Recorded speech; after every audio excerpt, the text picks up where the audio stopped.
বহুতে মোক personnel WhatsApp number message কৰি আছিল আৰু ইমেইল কৰি আছিল যে এটা টপিকৰ ওপৰত মই বনাব লাগে ভিডিঅ' আৰু মই বহুতবাৰ ভাবিলো যে ব্ৰেকআপৰ পৰা আমি কেনেকৈ আঁতৰি আহিব পাৰিম। ব্ৰেকআপ হলে মানুহৰ জীৱন কেতিয়াবা ধ্বংস পথলৈ যায়, কিছুমানে কিন্তু বহুত ভাল হয়, কিন্তু ব্ৰেকআপ হলে আমি কাৰোবাক পাহৰিব বিচাৰিলে পাহৰিব নোৱাৰো। এনেকুৱা টপিক এটা বনাওকচোন বহুত মেছেজ আহি আহিছিলে। সো মই মেছেজ খিনি আপোনালোকক দেখাব এটা কাৰণে নোৱাৰিম, কাৰণ তেওঁলোকে পাৰ্সোনেলি মোক ৰিকুৱেষ্ট কৰিছে, তেওঁলোকৰ নাম ক'লে হয়তো বেয়া হ'ব। সো মই আপোনালোকক ভাবিলো যে এই টপিকটো একচুৱেলি বনোৱাৰ মোৰ যোগ্য হয় নহয় এই চেনেলত। আমি বহুতবাৰ ভাবিলো যে ইয়েছ, কাৰোবাৰ জীৱনত যদি এই ব্ৰেকআপৰ পৰা আঁতৰি আহি কাৰোবাৰ জীৱনত যদি ভাল এটা পজিটিভিটি দিব পাৰো, তেন্তে মই ভাবিলো যে এই চেনেলটোত এই ভিডিঅ'টো দিয়াৰ যোগ্য। সো সেইকাৰণে ব্ৰেকআপৰ পৰা আমি কেনেকৈ বাচিব পাৰিম বা ব্ৰেকআপ হলে আমি কেনেকৈ আগলৈ আগুৱাই যাব পাৰিম বা তেওঁ বা তাইক পাহৰিব পাৰিম আৰু পাহৰি আমি জীৱনত কেনেকৈ ছাকচেছ হ'ব পাৰিম, এনেকুৱা ৰিলেটেড মই আজি আপোনালোকক ডিছকাছ কৰিম। চাওক, তাৰ আগতে মই আপোনাক কিছুমান কথা ক'ব বিচাৰিছো। চাওক, লাইফত যেতিয়া আপুনি স্কুললৈ গৈছিলে, স্কুলখনত প্ৰথম যোৱাৰ দিনে আপুনি জানো স্কুলখনত ইমান আন্তৰিকতাৰে ল'ব পাৰিছিল? নাই। তেনেদৰে আপুনি ফ্ৰেণ্ডসকলক আপুনি চিনি নাপায়, যাক আপুনি ইমান আন্তৰিকতাৰে ল'ব পৰা নাছিল। কিন্তু লাহে লাহে স্কুলখনৰ প্ৰতি আপুনি ভাল পোৱা বা লগৰ ফ্ৰেণ্ডছ বন্ধু বান্ধৱীসকলৰ প্ৰতি আপুনি ভাল পোৱা বা লাহে লাহে বাঢ়িবলৈ ধৰিব। আৰু লাহে লাহে বাঢ়িবৰ লগে লগে আপুনি এনেকুৱা এটা দিন আহিব যিদিনা আপোনাৰ লাষ্ট ডে বুলি কয়, স্কুলখনৰ শেষ দিন।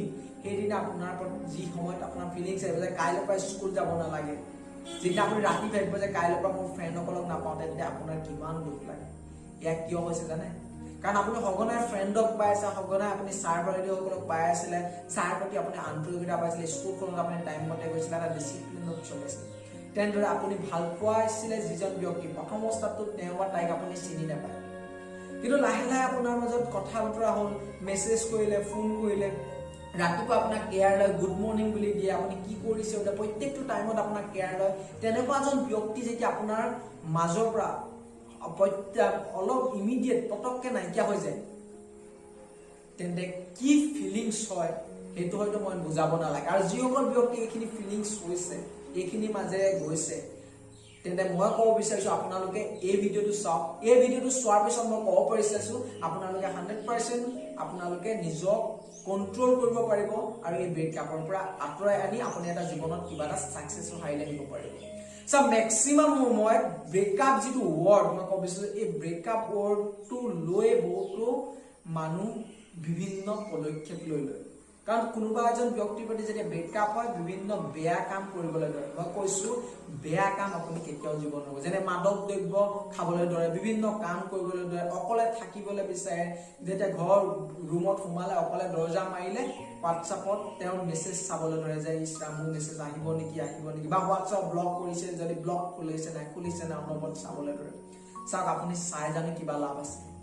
বহুতে কি কৰে, ছচিয়েল মিডিয়াত পষ্টিং কৰে, বহুত তেজে পষ্টিং কৰে। চাওক, ছচিয়েল মিডিয়াত যদি পষ্টিং কৰিছে, তেওঁ যদি আপোনাক চোৱা নাই ভালদৰে, তেওঁ যদি আপোনাক লাইকহি লৈছে, তেন্তে আপোনাক ইগনোৰ কৰি থৈ গুচি যাব। কিন্তু বাকীসকল যিসকল মানুহ আছে, তাৰে মেক্সিমাম মানুহে কিন্তু আপোনাক হাঁহিব। সো আপোনাৰ নিজৰ ৰেপুটেশ্যন কিয় ধ্বংস কৰিছে? জীৱনত ভগৱানে আপোনাক যেতিয়া কিবা এটা কৰাইছে, তেন্তে আপুনি এইটো ভাবক যে মোক ভগৱানে কিবা এটা আৰু ডাঙৰ এচিভমেণ্ট কৰাব বিচাৰিছে। তাই গ'ল, তেওঁ আপুনি বদলা লোৱাবলৈ নিবিচাৰিব, তেওঁৰ প্ৰতি বেয়া ভাৱ নল'ব।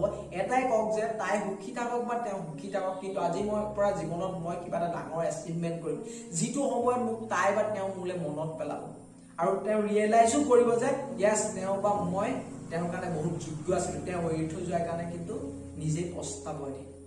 সেইকাৰণে কৈছো, মেক্সিমাম মানুহক দেখো কান্দি কাটি অৱস্থা নাই। কাৰণ চাওক, ব্ৰেকআপৰ মাজেৰে যেতিয়া যে এজন ব্যক্তি যায়, তেনে কি ফিলিংছ হয় হয়তো আপোনালোকে যিসকলে এই ভিডিঅ'টো চাই আছে তেওঁলোকক মই নুবুজালো হ'ব। কিন্তু বহুতে বাৰে বাৰে চেষ্টা কৰে যে মই ব্ৰেকআপক পাহৰিম, তেওঁক পাহৰি থাকিম, তাইক পাহৰিম, মই ব্ৰেকআপৰ পৰা আঁতৰি আহিম, যি মোৰ ব্ৰেকআপ হৈ গ'ল লাইফত। আৰু কি হয়, ফ্ৰেণ্ডক আপুনি ক'বলৈ বিচাৰে, কিন্তু ফ্ৰেণ্ড সেই সময়ত আপোনাৰ এনেকুৱা মাইণ্ড ওলাই যে মই অকলে থাকিম। কিন্তু চাওক, আপুনি যেতিয়া ফ্ৰেণ্ডৰ মাজত থাকিব বা আপোনাৰ ঘৰৰ পৰিয়ালৰ মাজত বেছিকৈ টাইম স্পেণ্ড কৰিব, তেতিয়া আপুনি ফূৰ্তি কৰি থাকিব, তেতিয়া আপুনি সময়বোৰ কেনেকৈ যাব আপুনি গম নাপাব। কিন্তু আপুনি যদি অকলশৰে থাকিবলৈ বিচাৰে, বহুতে দেখো যে ব্ৰেকআপ হোৱাৰ পিছত অকলশৰে থাকিব বিচাৰে, ট্ৰেজেডি গান শুনে, চং শুনে, বহুত বিভিন্ন ছচিয়েল মিডিয়াত পষ্টিং কৰে, কিন্তু একো কাম নাই। যদি আপুনি প্ৰকৃততে তাই বা তেওঁ ঘূৰি আহিব, তেন্তে আপুনি 5 দিন ৱেইট কৰক, তেওঁ বা তাই প্ৰকৃত ভাল পায় যদি প্ৰকৃত ঘূৰি আহিব, কাৰণ তেওঁ আপোনাৰ অবিহনে থাকিব নোৱাৰে। কিন্তু তাই যদি প্ৰকৃত আঁতৰিয়ে গৈছে, তাই যদি লাইফত বেলেগ এজন বিচাৰিছে, তেন্তে আপুনি কিয় ধৰি ৰাখিছে? তেওঁতো গুচি যোৱা বস্তুটো গুচি গ'ল। কিন্তু আপোনাক মই ক'ব বিচাৰিছো, আপুনি নিজৰ লাইফটো ধ্বংস নকৰিব। তাই বা তেওঁৰ বাবে আপুনি যদি জীৱনটো ধ্বংস কৰিছে, প্ৰথমতে মনত ৰাখিব আপোনাক কোনে তুলি তালি ডাঙৰ কৰিছে। একচুৱেলি চাবলৈ গ'লে আমাৰ ফিলিংছ কিয় বাঢ়ে? আজি আপোনাৰ মা দেউতাই আপোনাক জীৱনত কি বিচাৰিছে? এইটোৱে বিচাৰিছে নে বেলেগ এটা বিচাৰিছে? নিজক সেইটো কুৱেশ্যন কৰক। আৰু 2 নম্বৰ ভাবক যে আপোনাক কিয় আন্তৰিকতা তাইৰ প্ৰতি বাঢ়িলে? কাৰণ আপুনি ৰাতিয়ে দিনে তেওঁক আগতে চিনি নাপায়, যাৰ জৰিয়তে আপোনাৰ নিজৰ কথাখিনি শ্বেয়াৰ কৰিলে, তাইও শ্বেয়াৰ কৰিলে, লাহে লাহে আপোনাৰ কথা পাতোতে আন্তৰিকতাটো বাঢ়ি যায়, যাৰ কাৰণে আপুনি বেছিকৈ ভাল পায়। আৰু তেনেদৰে আপুনি মা দেউতাক কিয় ভাল পায়? সৰুৰ পৰা আপুনি পাই আছে, যাৰ লগত কথাখিনি শ্বেয়াৰ কৰিব পাৰিছে। বা কোনোবা ফ্ৰেণ্ডক আপুনি কিয় বেছিকৈ ভাল পায়? তেওঁৰ সৈতে কথা মিলে, তেওঁৰ সৈতে কথা বেছিকৈ পাতে, তেওঁক বেছিকৈ ভাল পায় এটা কাৰণে। আৰু লাহে লাহে আপুনি বেছি ভাল পোৱা ভাৱ লাগি যায়। আৰু যেতিয়া সেইজন ফ্ৰেণ্ডে আপোনাক কিবা এটা বেয়াকে কয়, তেন্তে বহুত আঘাত লাগে। কিন্তু কিছুমান ফ্ৰেণ্ডে আপোনাক ক'লেও তেন্তে বেয়া নালাগে কিছুমান কথা, হয় নহয়? চাওক, সেইকাৰণে কৈছো, ব্ৰেকআপ হৈছে এইটো নহয় যে আপুনি লাইফটো ধ্বংস কৰি দিম বা মোৰ শেষ হৈ গ'ল সকলো, মোৰ তাই বহুত ভাল পাইছিলে, এনেকুৱা এজন ছোৱালী মই বা ল'ৰা আছিলে যি মোক জীৱনত বহুতখিনি মোক কৰি দিম কৈছিলে, মোক বহুত সপোন দেখাইছিলে।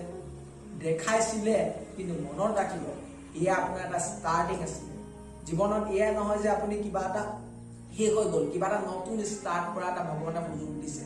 চ' আপুনি ষ্টাৰ্ট কৰক। এয়া নহয় আপুনি কান্দিব বিচাৰিছে, দিনটো নাই বোলে ছাৰ মই একদম কান্দিব মন গৈছে, মই থাকিব পৰা নাই, তেন্তে চাওক, আজি আপোনাক কৈছো, এই ভিডিঅ'টো চোৱাৰ পিছত কিন্তু আপুনি নেক্সট বাৰ মোক নক'ব আৰু কমেণ্ট নকৰিব যে ব্ৰেকআপৰ ওপৰত মই আঁতৰি আহিব পৰা নাই। কিন্তু আপুনি এপ্লাই কৰক যে মই চব মেছেজ উৰাই দিম। চাওক, আপুনি কান্দিব মন গৈছে কান্দক, তাইৰ ফটো চাব মন গৈছে গোটেই দিনটো চাওক, এদিনেই চাওক, কিন্তু তাৰ পিছত আপুনি কিন্তু চব উৰাই দিয়ক, মেছেজ উৰাই দিয়ক, আপুনি চব উৰাই দিয়ক, মেছেজ ফটো যি আছে তাইৰ পাৰ্চনেল দিয়া বস্তু হওক, আপোনাৰ চব উৰাই দিয়ক, চব পেলাই দিয়ক। আৰু তাৰ পিছত আপুনি অনলি ফেমিলি ফ্ৰেণ্ডৰ লগত আপুনি টাইম দিয়ক। আপুনি খেলক, বন্ধুৰ লগত খেলক, আপুনি অকলে নাথাকিব। যিমানে অকলে থাকিব আপুনি সিমানেই ব্ৰেকআপৰ মাজত সোমাই গৈ থাকিব। আৰু যিমানে আপুনি তাইৰ প্ৰতি মনত নেপেলাও বুলিও ভাবিব, সিমানে তাই বা তেওঁৰ প্ৰতি আপোনাৰ মনত পেলাবলৈ ধৰিব। চ' আপোনাক মই ক'ব বিচাৰিছো, কেতিয়াও আপুনি এইটো নাভাবিব যে মোৰ ব্ৰেকআপ হ'ল, মোৰ জীৱনত শেষ হৈ গ'ল। কিবা এটা ভগৱানে কৰাৰ এটা সুযোগ দিছে, চ' জীৱনত কৰক। কিন্তু এইটো নহয় যে তাইৰ প্ৰতি বেয়া ভাৱ লৈ বা চেলেঞ্জ লাগি কিবা এটা কৰিম, এইটো নহয়। আপুনি জীৱনত কিবা এটা কৰি দেখাওক, আৰু লগতে তেওঁৰ প্ৰতি বেয়া কিবা এটা কৰিম বা বেয়া তাইক মই পাম বা বেয়া কিবা এটা কাম কৰিম, এনেকুৱা এটা মটিভ লৈ কাম নকৰিব। তাইক তেওঁৰ ৰাস্তাত যাবলৈ দিয়ক। তাইক এটাই কওক যে তই বা তেওঁ সুখী হওক। আপুনি যদি তাই হয়, তেন্তে আপোনাক মই কৈছো, তাই বা তেওঁ ৱৰ্ডটো কিয় ব্যৱহাৰ কৰিছে আপুনি বুজি পাইছে। চ' তাই বা তেওঁ আপোনাৰ লাইফৰ পৰা গুচি গৈছে, এটাই ৱৰ্ড কওক যে তই বা তাই সুখী হওক, আৰু সুখী জীৱনত আগুৱাই যাম। মই এইটোৱে বিচাৰিছো মোৰ অন্তৰৰ পৰা। আৰু পাহৰি যাওক, এটা সময়ত চব ডিলেট কৰক। আৰু ডিলেট এটা সময়তে কৰিব পাৰিব। যদি অকলে থাকে আপুনি ডিপ্ৰেছনত গৈ থাকিব, আপুনি জীৱনত কি একো কৰিব নোৱাৰিব। চ' ফ্ৰেণ্ড বা আপুনি নিজৰ ঘৰৰ ফেমিলিৰ লগত টাইম স্পেণ্ড কৰক যিমান পাৰে।